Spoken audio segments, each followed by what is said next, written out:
Information on the decedent. Anna Garcia, 20 years old, female, student, 5'6", 135. She was found at roughly 10 a.m. Her schedule really consists of school and her job at the lab and soccer practice. Her and her boyfriend had recently had an argument 24 hours before the incident, and she was given a head injury by one of her teammates.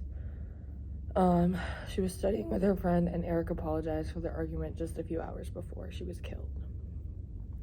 Summary of the scene. Anna's body was found in the lab.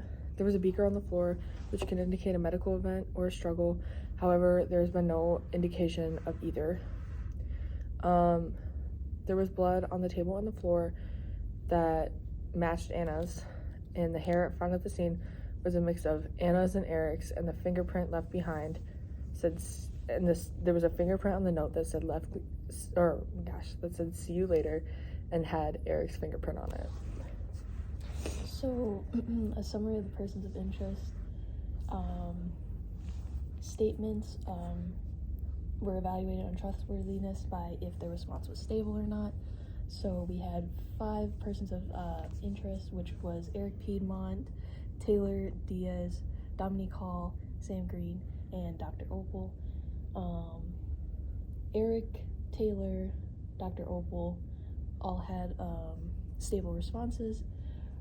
However, Eric's response as to when he last saw, or Taylor's response when he last saw Anna did not line up with the timeline, and Sam's heart rate fluctuated when she commented on when she saw Anna last. We determined trustworthiness by reading their if they had stable responses, if their information lined up, and if they had any fights beforehand. So Eric, Dominique, and Sam all had fights with Anna before her death, which caused us to not trust them as much, as well as the fact that Taylor's response didn't line up with the timeline, whereas Dr. Opal gave plenty of information that was outside teacher and student confidentiality, which increased trustworthiness. So the top persons of interest are Eric, Dominique, and Sam. This is because they all had fights with her previously before she died, with Eric fighting about the relationship, Dominique fighting about a scholarship Anna received, and Sam being upset because they both play on the soccer team and they had a disagreement on the field. Eric also has plenty of DNA found at the crime scene, which increases his inability to be trusted.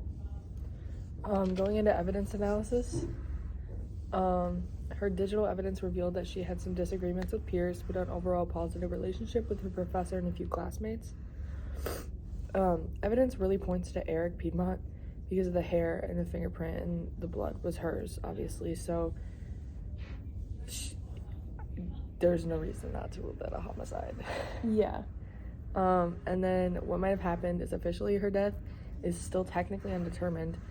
However, most of the evidence really points to Eric, like I said.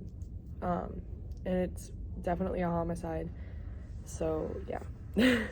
Our next steps is really just seeing if any accidents occurred, because there is possibility of Anna suffering something like a medical event or a possible suicide.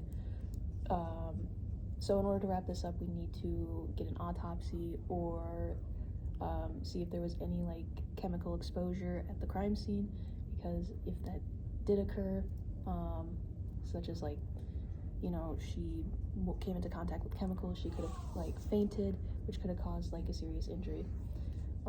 Additional information for the commissioner is that she did have some bruising and pain on her head from an incident at soccer practice with Sam, so that is possible cause for death.